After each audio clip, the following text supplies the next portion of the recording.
Good evening, everybody. I am Lloyd Auerbach, Professor Paranormal. Welcome to another episode of Ask Professor Paranormal, and hopefully, folks have some questions. It's good to see everybody. First thing I want to mention is that in the chat, if you kind of scroll up, if you have not seen them come through, there's a couple of links. One is to some documents, including a good resource list for recommended credible sites on all sorts of things, psychic, journals, organizations, a whole bunch of stuff.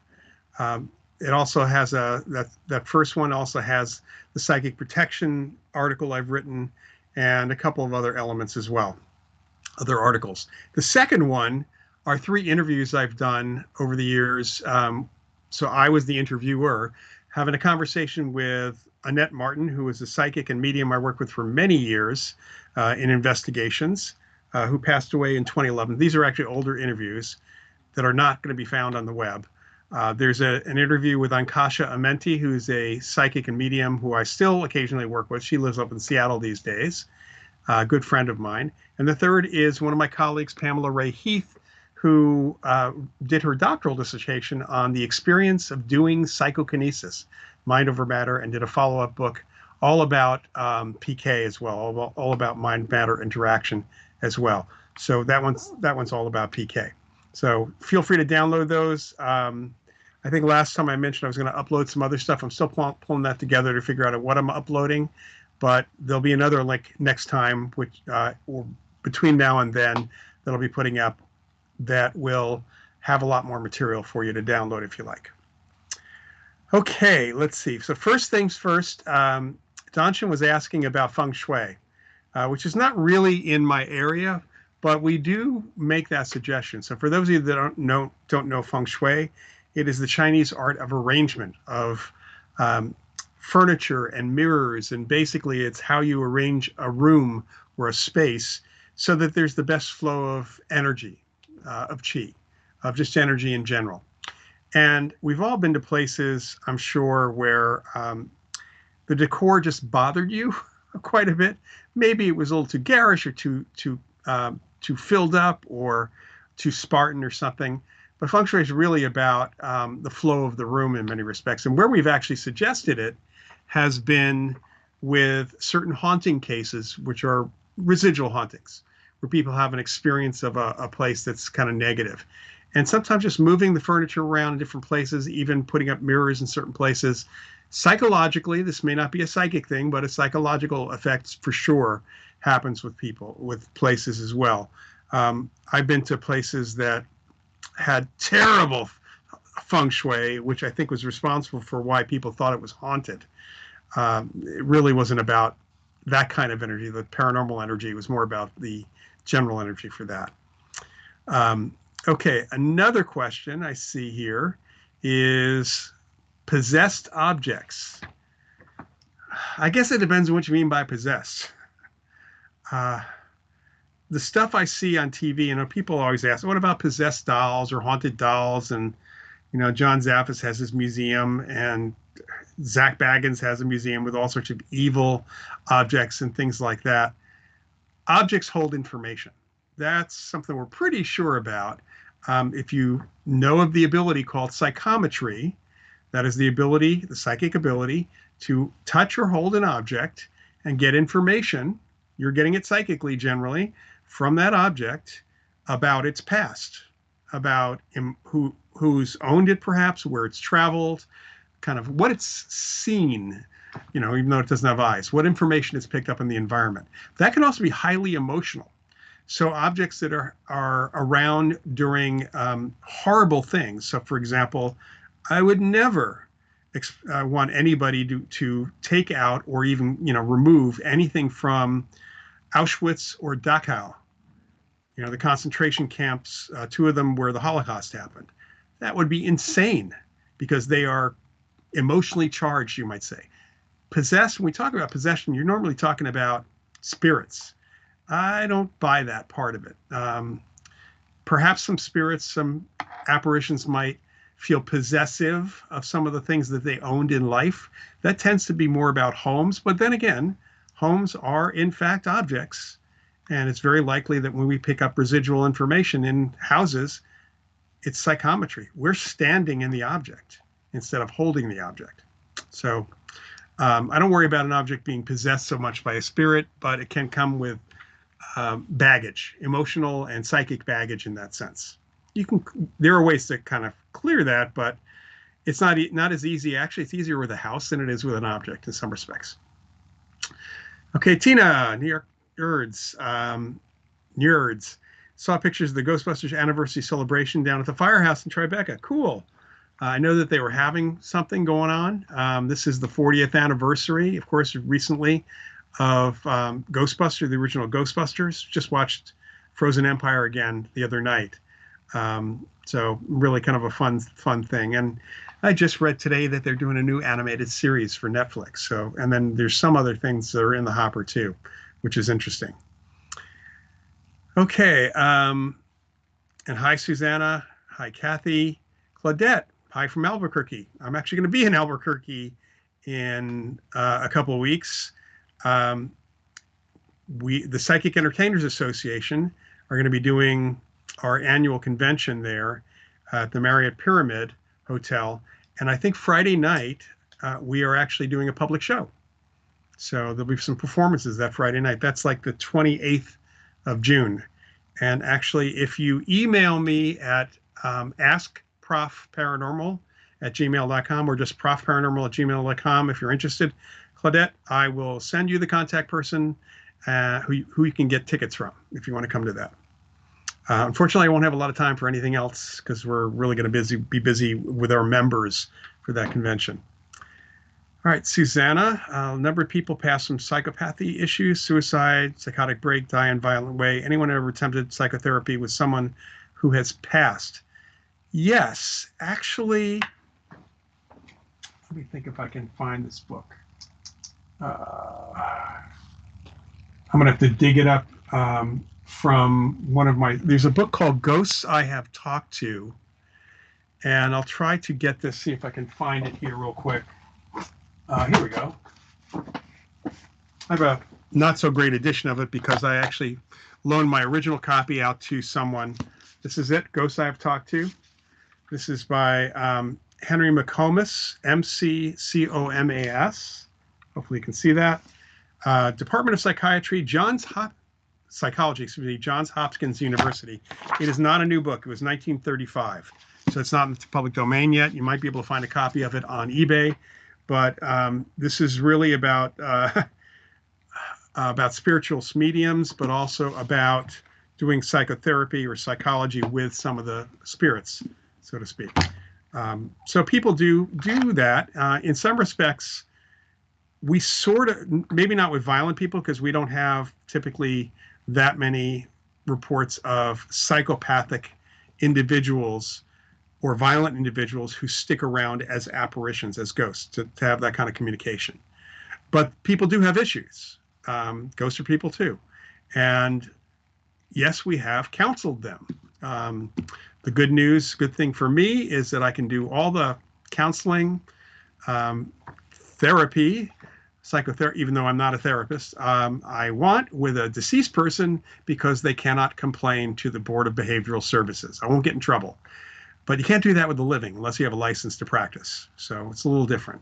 And several of the people I've worked with over the years have been psychologists, who also parapsychologists, and also have done work sometimes as a psychic. Okay, Mew, why don't you believe ghosts can hurt you? Ghosts use PK to stab someone with a knife that's just lying around. That has not happened. First of all, the kind of activity that happens with PK, with ghosts, with apparitions, is minimal or rare. It's very, very rare for the number of apparitions, the experiences people have. For an apparition to do the kind of physical movement that you see in poltergeist cases. In fact, it's usually fairly intentional. We don't have objects flying either. We don't have big stuff happening that's really, really rare. Even in poltergeist cases, it's absolutely incredibly rare. We do have some things happening. I've witnessed some physical things too, but they've been pretty minimal and not, you'd have to have Um, Maybe if the person was leaning up against the table and there was a knife on the table and it was pointed to the person, and the ghost just kind of gave it a nudge. But we just haven't seen those things happening at all. Um, and plus the fact that, again, we don't typically have the violent people dealing coming back, or at least sticking around as long as other people do. So, I guess it would be possible, certainly possible in pop culture. We haven't even had that happen in poltergeist cases. So it doesn't seem to be part of the process at all. Claudette, I cannot. Oh, my link. Yeah, so I can put in my. Here's my email address. If that's what you're asking about. So this is the email address for the show. If you leave off the ask and just do profparanormal@gmail.com, that's actually my main email as well. All right. Any new books or interviews coming up? No new books yet. I'm going to see about something this fall probably, but no new books as yet. And still not quite gotten to bringing my Mind Over Matter book back out as well. We are working on our third rainy day mystery novel. Rich Hozek, Arnold Rudnick, and I. The next one will be called Farsight. Hopefully before the end of the year. I'm really hoping we can get it out before the end of the year. But for those of you that don't know, I'm a co-author on 2 paranormal mystery novels. One is called Near Death, 2 words. The other is called After Life. And our 2 main characters are Nate Rainey and Jennifer Day. One is a parapsychologist. One is a former cop who had a near-death experience. So we're getting kind of really good kudos on them. They came out of a TV movie script that we wrote years ago, and we're going to hopefully shop it around as well again. As far as interviews coming up, I just did one the other day. I don't always know when they're going to be live or repeated, but there'll be other interviews out there, I'm sure. I'll have to start posting some of those in a couple of places as well. Just did one with Teresa Chung, who is a great author from the UK. And I know that the interview we shot the other day was recorded for release in August as well. Okay. And going back to the whole ghosts and PK thing, first, like I said, moving objects. So I've seen in a couple of cases witnessed psychokinetic activity by a ghost, but it was pretty much innocuous. And in one place, the Banta Inn, which is in Tracy, California, it was simply the ghost who used to be bartender, owner, manager, doing a lot of the same stuff that he did when he was alive. Probably the most active thing was a glass flying across a room. It was actually witnessed by some physicists, but it didn't land with a crash. It actually landed and didn't break. I witnessed a chandelier start swinging and then stopping short at one point, as well as a glass ashtray popping off the bar and flipping over and smashing back down. Again, didn't break. A glass of orange juice sliding across the bar, which was kind of cool. And I was at dinner during one of the TV shoots we were doing, where the director, his fiance, and the cameraman were sitting at dinner in the restaurant part of the Banta Inn, and a salt shaker starts moving slowly back and forth a little bit across the table, which I think might have been suggested to Tony the ghost, because I always talked about that kind of thing happening in Abbott and Costello movies, with Costello witnessing something and Abbott, of course, not seeing it at all. Sadly, that didn't end up on TV, partly because neither the director nor the cameraman nor the director's fiance wanted to be on camera. That would have been a very cool thing to talk about during the interview. So, but we don't really see big stuff happening. It's an odd thing, but it's not something the negative stuff doesn't happen that same way, directed at people, even in poltergeist cases, unless they direct it at themselves. That's of course living people that do that. Okay, what else we got for tonight? Kind of slowed down here for a second. So let's see. going to go back and see if I missed anything.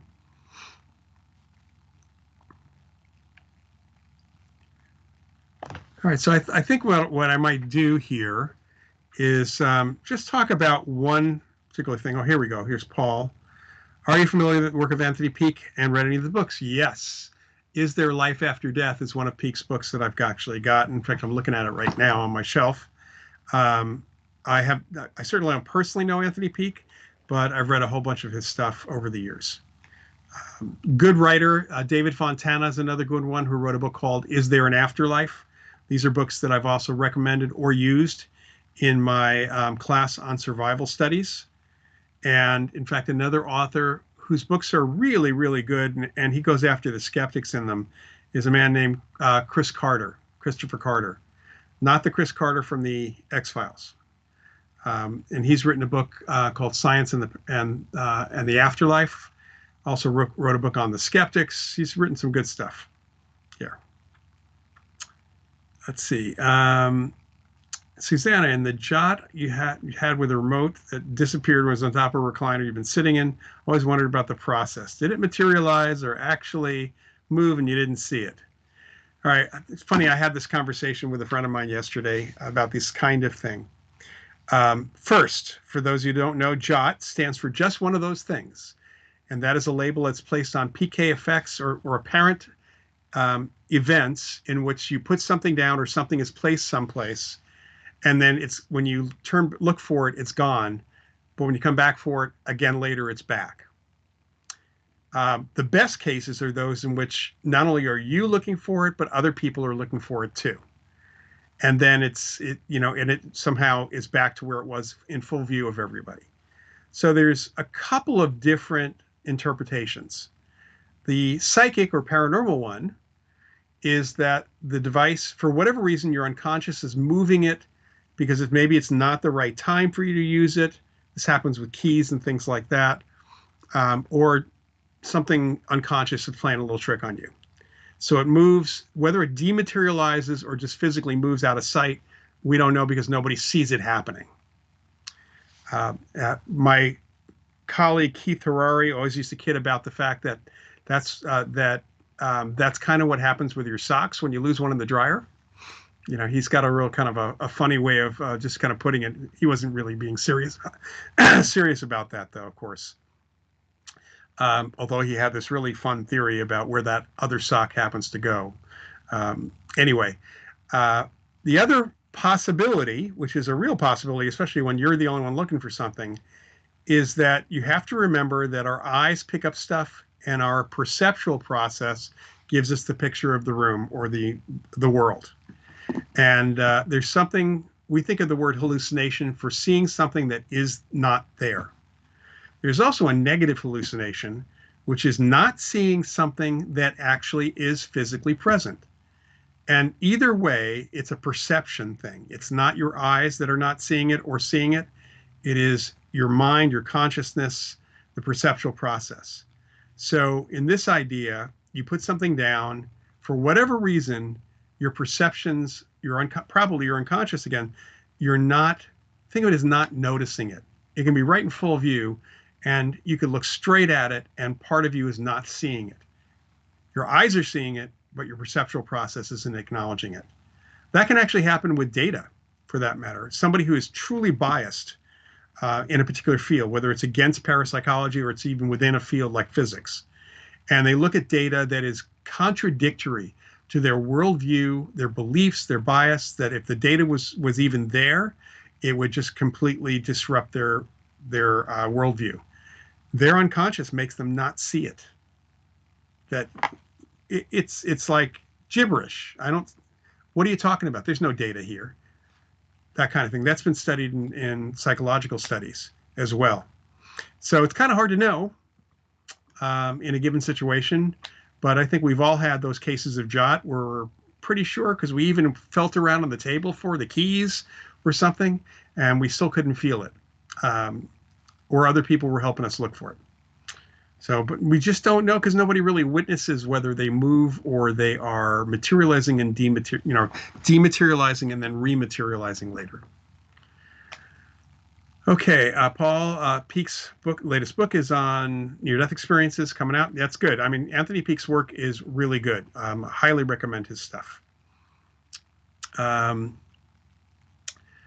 all right, you picked up the chair. Yeah, that was probably a real case of PK Jot. All right, could the missing remote be an apport situation? Well, apports appear. So the word apport is about things that mysteriously appear from nowhere. That's really connected to spirits and spirit mediumship, things like that. So Jot is an apport would be a PK effect, a psychokinesis effect, ostensibly caused by perhaps a spirit that might be making something appear that you never have seen before, or even by your unconscious in a poltergeist case.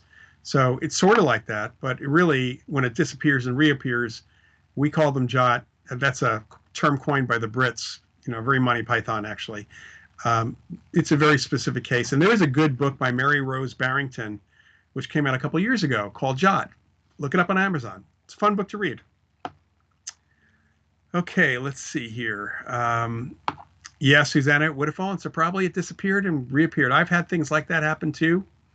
Very annoying, but, it's just doesn't seem to be, if you're going, that would not be the only indicator that there might be spirits present. I would say that that's more likely us than anything else.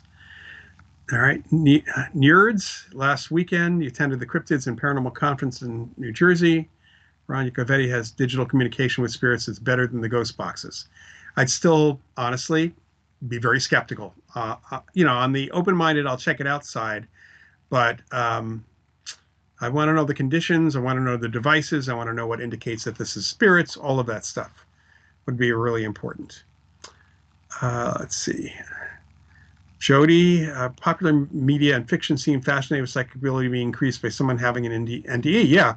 Well, actually, that's based on the idea that some people who have NDEs end up being fairly psychic. Not superpowered psychic, but they do start having more psychic experiences and abilities, including healing abilities from time to time. That's pretty normal. We can go back to an old movie called Resurrection with Ellen Burstyn. She has a near-death experience and then becomes a healer. So things like that are legitimately based on, of course, expanded and exaggerated, but definitely based on reality in many respects. All right. And, the fact is that there are elements you can find of truth in, or of inspiration in, a lot of movies and TV shows. But a lot of it's speculation. I mean, the best science fiction is about science and then speculating on it. And then sometimes things turn around. I mean, I don't know if you're all aware, but there are scientists, including a couple at NASA, who are working on creating warp bubbles to eventually do spacecraft, like in Star Trek. So it's a science and science fiction are two flip sides of the same coin. There's some great science fiction novels that have been written over the years about the use of psychic ability, whether it's practical applications or even about the experience. One of the ones I always love to recommend to people, in some respects, it's a very deep understanding. Robert Silverberg was a really great writer, science fiction writer. He wrote a book called Dying Inside, about a man who's very telepathic, who starts losing his ability and what it's like for him. That's really insightful. When you read the book, it's very insightful. There's another one, which is, if you like mysteries, there's one called The Demolished Man by Alfred Bester, about a future in which it's very clear people can do telepathy and read minds. There's a murder that happens, and the cops actually know who the murderer is because of telepathy. But this one detective now has to figure out how to prove that the guy he knows for a fact did this, how to prove that he actually did it because telepathy is not enough. So there's a whole slew of books of sci-fi, PSI-fi, that I've read over the years and continue to read. Another one, if you can find it, by Catherine McLean, is called Missing Man. And that's about a guy, the main focus of that is a character who uses remote viewing to find people in search and rescue, especially in collapsed buildings and earthquakes and things like that. That's a great application of psychic ability. In fact, I know somebody who's on a search and rescue squad, or at least she used to be. And she doesn't tell her folks she uses psychic ability, but her team has a much better track record because how she kind of edges or manipulates them to go in the direction that she is picking up in that way. Paul, scientists are now studying the after effects of NDE. Well, folks in our field have been studying that for a while. Yeah, it's finally catching on with people outside of the field of parapsychology. I think that mainstream science, slowly but surely, people are starting to do some work that kind of approaches some of the things that we've been doing for a long time. And I chalk that up to the interest in understanding consciousness, since everything we're looking at in psychic phenomena has to do with consciousness. And in some respects, parapsychologists have been studying consciousness or effects or abilities of consciousness since the very beginning of the field, over 100 years ago. So even the idea of looking at evidence for survival of bodily death, what survives? Consciousness. So we're playing with that. Okay, let's see. What else can we talk about here? So Paul, I'm glad you're reading Chris Carter's books. I really do recommend Carter's books. Like I said, it's a little confusing. If you want to hear a little really interesting synchronicity. So Christopher Carter is an academic who's in our field, who's written quite a bit, more on the philosophy side, but also has provided evidence. He's, like I said, he's kind of approached and attacked skeptics and really good cogent arguments. Chris Carter is the creator of The X-Files, a show based around the paranormal and the unexplained. Christopher Carter, friend of mine and colleague in the Psychic Entertainers Association, is a mentalist. So you have three people named Chris Carter, all involved with this whole world, which is, I think, at the same time, which I think is pretty amusing in some respects. Okay. Let's see. Oh, thank you, Jody. Appreciate that. Yeah, as you can see, we've got a lot of books behind me, but I got a lot more on that side. I just always have to look and see which ones. If you're interested in near-death experiences, Chris Carter has a book called Science and the Near-Death Experience. So that's another good one there. That he's got. So he's kind of got a trilogy. One is about the skeptics, as I mentioned. So, and one thing I'll say that we are right now. I haven't confirmed this, but for those of you interested in courses, I've still got to confirm the other instructor for this. But I have taught a course called The Skeptical Approach to Parapsychology with a skeptic named Kenny Biddle. And I'm hoping that he's going to be available this fall because we're going to hopefully offer this course in the fall. And it really is looking at things from a critical perspective, not a debunking or dismissive perspective at all. It really is kind of keeping an open mind, but asking a lot of questions. And in reality, being a good scientist means asking a lot of questions and looking for alternatives and eliminating those alternatives. We always have to do that in parapsychology work. One of the problems we've got with a lot of the equipment that's out there is because the claims just don't fit what actually is. I mean, to say that a voice that's coming through digitally on EVP is absolutely a spirit when you have no other indication that there's a spirit present, not even somebody feeling a spirit, just you happen to be in a place that's reputedly haunted, that's not supporting the EVP. That's not supporting the communication that's coming from a spirit. So it's really important that we ask a lot of questions about what else could cause this. Is this really a voice? I have somebody who sent me a video claiming that there was words that she was actually affecting the sound, the audio, the actual ambient sound, and she was causing words to form in the air. And the video she sent me, I didn't hear anything. Now, maybe it's something that I'm going to have an audio analysis just done by a friend of mine, just check it out to enhance it, just in case I'm not hearing it, because for whatever reason my hearing's not picking it up. But the odds are it's more likely her own mind, her own brain, looking for patterns and bringing those patterns out. There are plenty of studies on that, unfortunately. If she can really do that, that's great. That gives us another explanation for EVP. All right. Let's see. Susanna, there was a pediatrician who was a friend of Vernon Neppi's in Seattle doing a study in NDE and children. Was that Melvin Morse, maybe? Because I know that he was good friends with, and he's written stuff on NDEs and other survival-related stuff. Probably was Melvin Morse. Morse is in Morse code. Paul, you've had things happen in your life. It's either strange coincidence or something is really going on.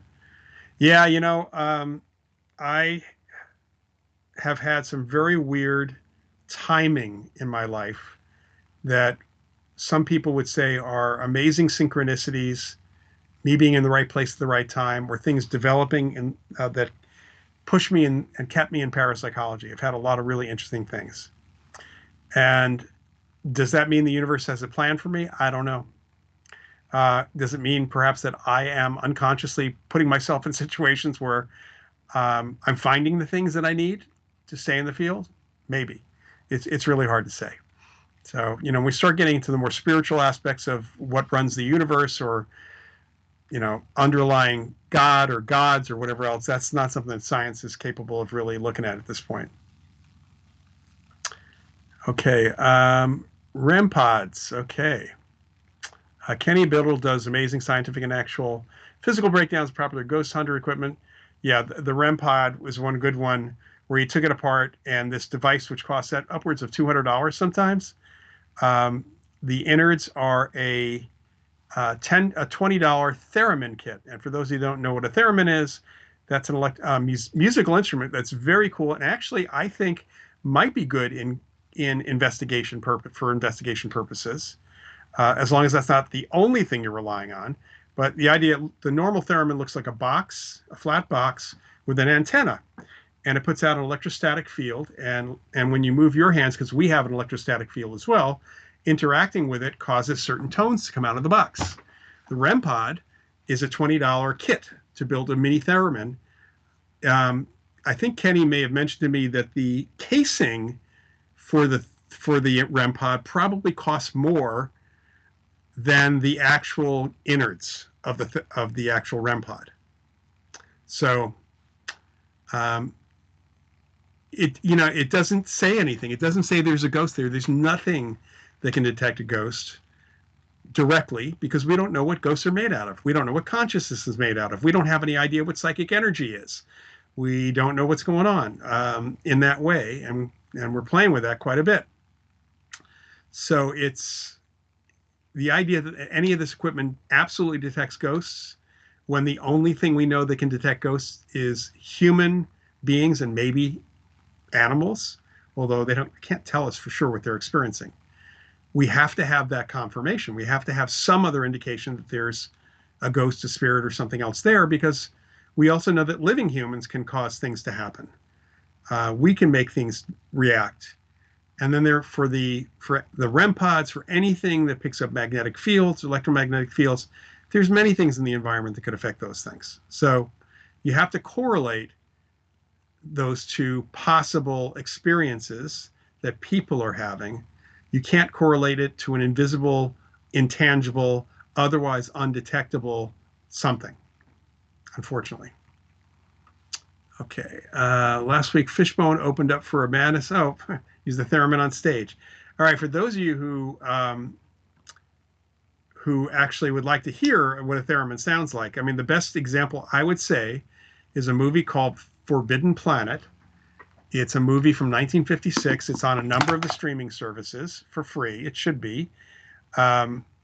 It stars Leslie Nielsen, well before he was funny, Anne Francis, and a number of other familiar faces you might recognize from various TV shows in the 50s, 60s, certainly old Star Trek. A number of them appeared on the old Star Trek stuff.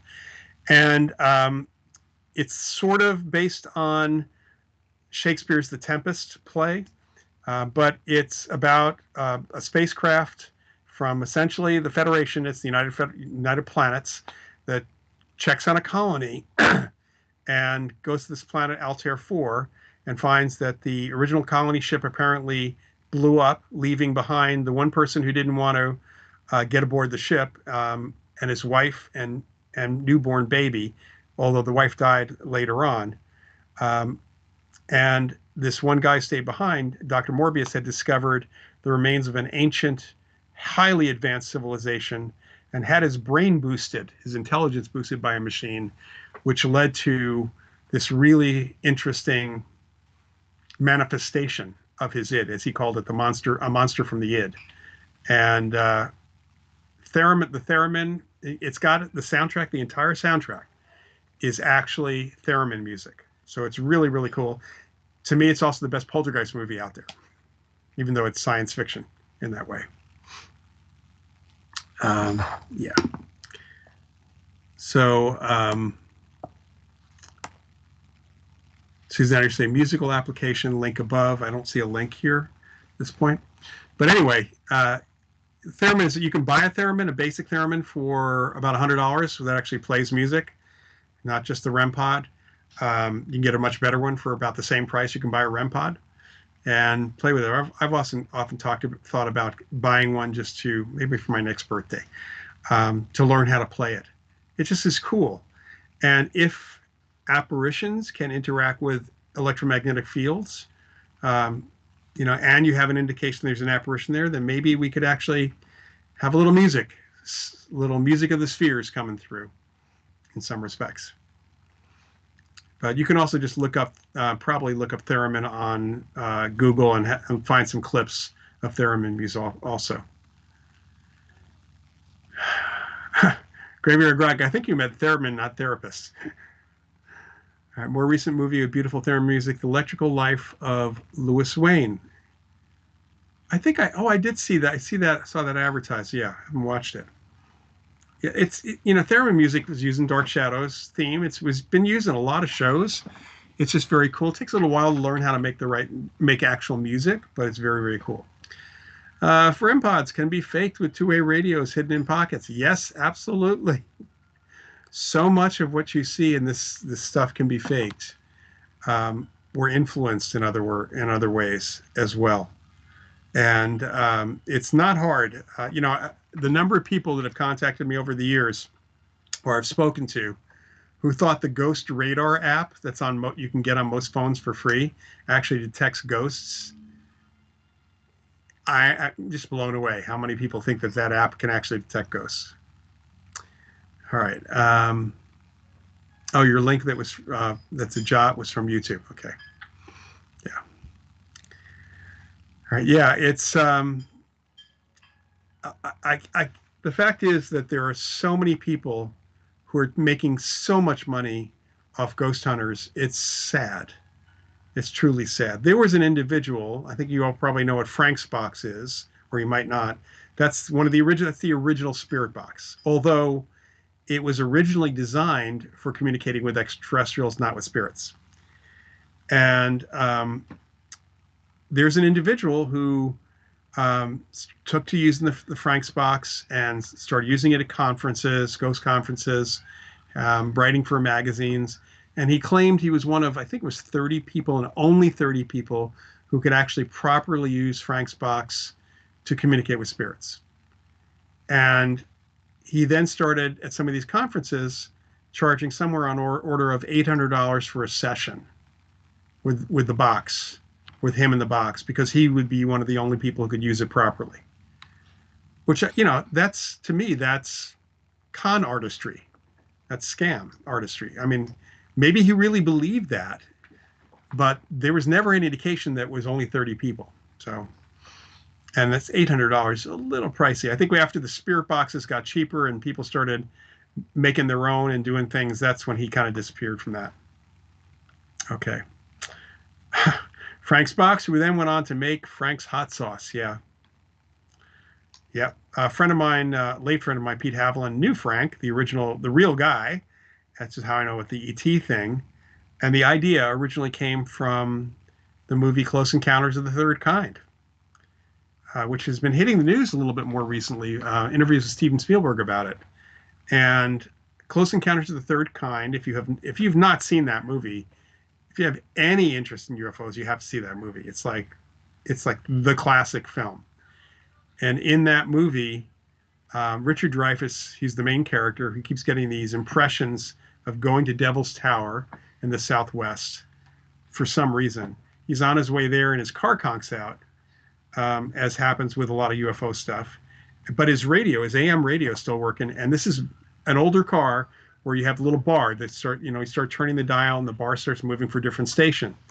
And the bar moved back and forth and was giving out words, giving him a message. So it was kind of like the whole idea of a radio scanner, random radio scanner, spirit box. And that gave him, Frank, the idea to build this thing. So, okay. Let's see, like Sylvia Browne with her gold mine shares. Yeah. Sylvia Browne took advantage, actually was arrested and ended up getting probation for a few years, where her husband, I believe, did jail time. This happened in the early 90s. She told, psychically, she knew that this gold mine that she and her husband were going to invest in was going to pay off. And I think it was 45 grand was taken from someone before it was discovered that there was nothing in the gold mine. It was a played out gold mine. There was nothing, not even any digging for it. Right, Graveyard Greg. Extended edition is the only way to go. I don't have the extended edition. I'll have to pick that up. That movie had a little bit of a connection for me because the Close Encounters levels, first, second, and third kind, that is a grading label that J. Allen Hynek, who was the head of astronomy at Northwestern University when I was there, and actually before I was there as well, he was the one who actually came up with that rating schedule, the rating for different types of close encounters, and he actually has a cameo in the movie. So, kind of works in the very end where the crowd is around the UFO. That's the spacecraft that's there. Close Encounters is amazing. Now you're craving mashed potatoes. Yeah. If that doesn't mean anything to some of you, you need to see Close Encounters. Thank you, Jody. Appreciate that. All right, Close Encounter. Yeah, it's really great. What's interesting is I just read the interview with Spielberg, and one of the things he said was he wouldn't have ended the movie the way it was ended. At the time, he was single. He didn't have any kids. So Richard Dreyfuss's character, not to spoiler alert, he gets in the craft and goes off with the aliens. Spielberg said he wouldn't have had that happen if he had family and everything like that. So highly recommended. Who was the French actor? That was, oh man, Graveyard Grog. Who's the actor? Famous French actor. My brain is like having a brain fart right now.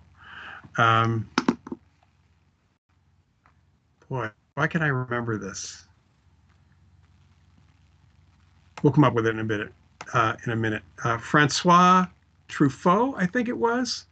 Just thinking about that, I think it was Francois Truffaut.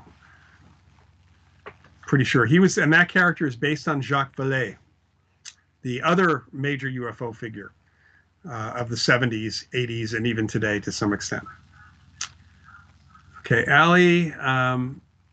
Most discussion about paranormal, about ghosts and spirits that are trying to communicate with the living, might be neutral or positive intent. But what about malevolent spirits? How many malevolent people do you know? I honestly, I hate that word. I really hate that word. It has an implication of all sorts of supernatural stuff to it. Even evil is a problem for me sometimes, because people do evil things or bad things, but maybe the person themselves is not necessarily evil. What we find is that, number one, people don't change their personality after they die. So yes, if the person was a bully, they still might be around and acting like a bully. If they were an asshole, they will still be around and acting the same way. But we don't have a lot of evidence of evil people or killers, and especially not serial killers who stuck around after death. There's no reports of that. There are places where serial killers were active, or where terrible things happened, where murder happened as such, where the emotional imprint of that is absolutely felt. But there's no spirits there. There's no conscious entity there. So the whole idea of malevolent spirits, when I look into some of the reports especially from ghost hunting groups, because rarely does it come from the people themselves who are having the experience. I see a lot of assumptions. There's a growl on the EVP, therefore it must be malevolent or a demon. Something breaks or flies. I mean, you could say that poltergeist cases are malevolent in the sense that they're messy and chaotic, but they're not intentionally evil or bad or anything like that. They're kind of like a 2-year-old. I mean, do you say that a 2-year-old who's having a tantrum and throwing stuff and breaking stuff, is that 2-year-old malevolent? You know, you could have a discussion on that. I'm sure there's a debate on either side of that. Um, and there's also that debate that some teenagers are possessed by their hormones, certainly. But we don't see the malevolence kind of thing there. We see that as totally interpretational. Now, harmful or potentially harmful is different than malevolent, because it's really about intention. And things can be harmful in a case just because they can be psychologically affecting of people in that way. So that doesn't mean that they're malevolent. I wouldn't call a great white shark malevolent. I would say that it's dangerous, but that's, you know, you're describing intention and ethics and morals to something that you can't really say for sure. Okay. Yes, Jody, a-hole in life, a-hole in death. Unless you can convince them otherwise, sometimes you can. Sometimes you can work it out with a bully to not be like that anymore, because they have to deal with their new condition, so to speak. Do psychic healing and self-inflicting wound like stigmata have the same mechanism, but the opposite? Yeah, pretty much. Yeah. In fact, there's self-healing psychically, and there's self-harm psychically. Good example of a positive effect of mind on body is the placebo effect.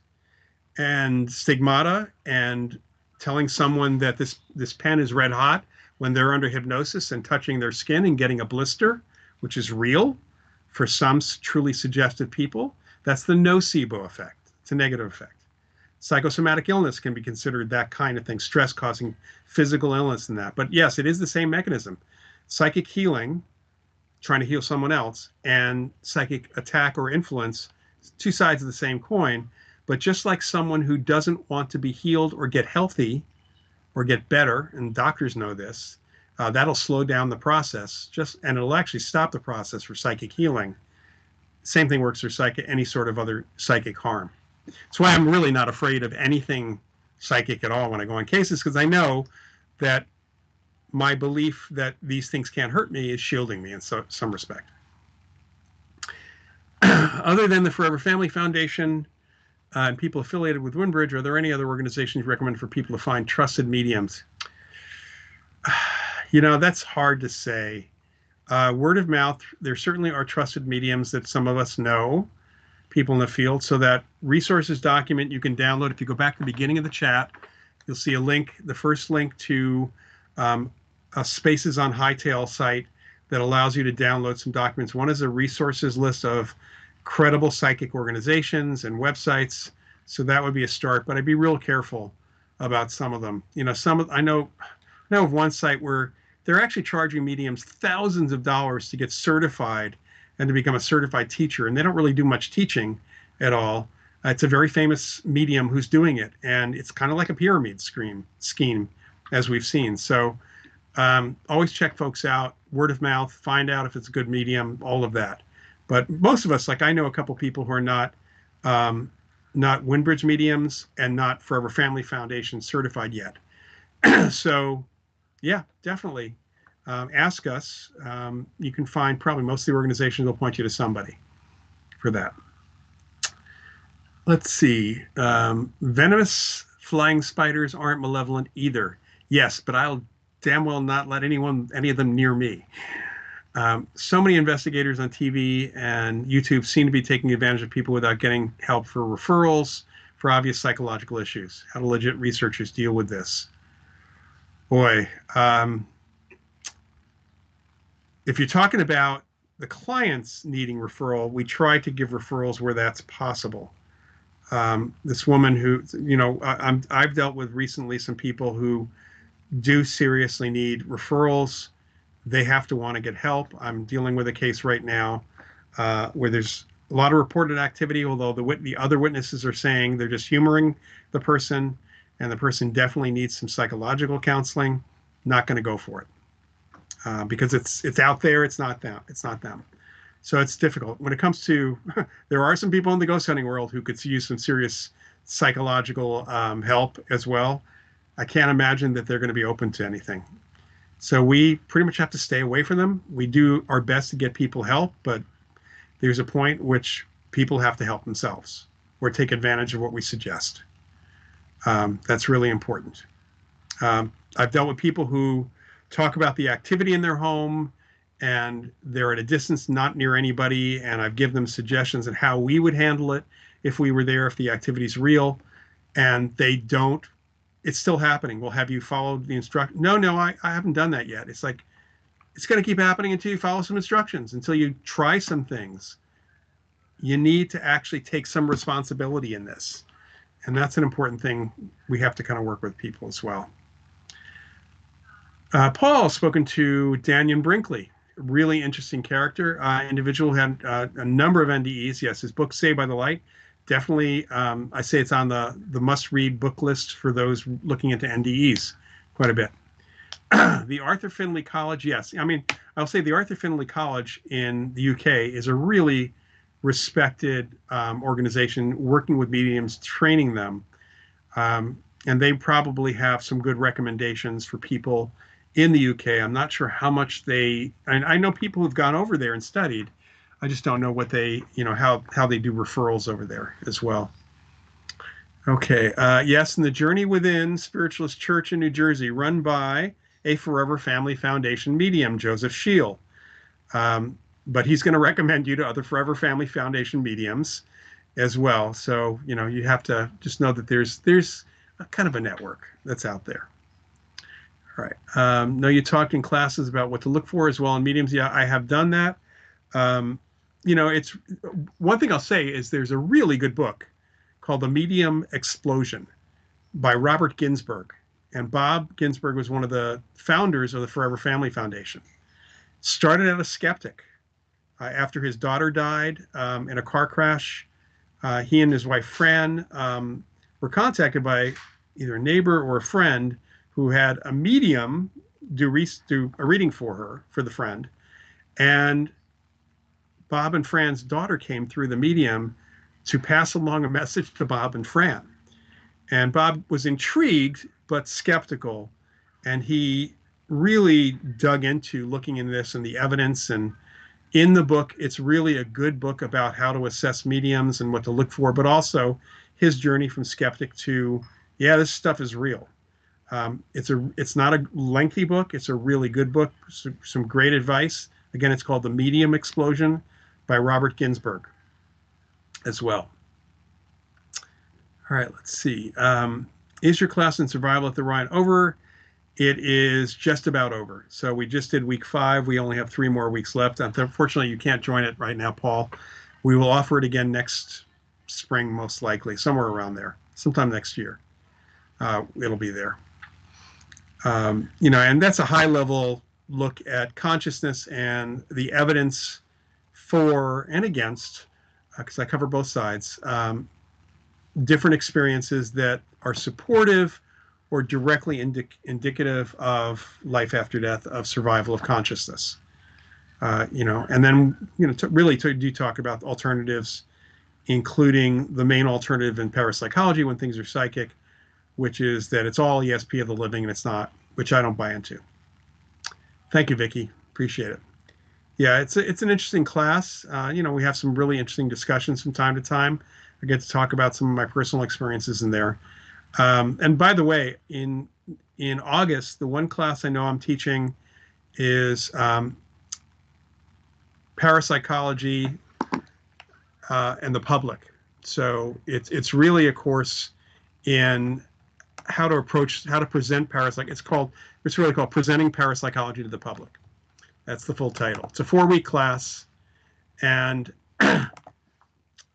presenting the paranormal to the public. It's really about how you can how you can talk to people about this without them thinking you're weird or strange, how you can talk to skeptics and disbelievers, to religious people. So it's really about talking about it, what words to use, but also how to present. If you want to learn anything about public speaking, I've been a public speaking coach for decades, and I have a week on public speaking specifically, obviously about the paranormal.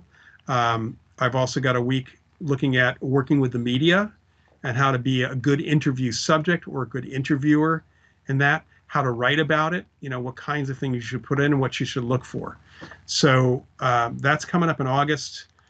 We'll have up the description probably the beginning of July is when the description of that class.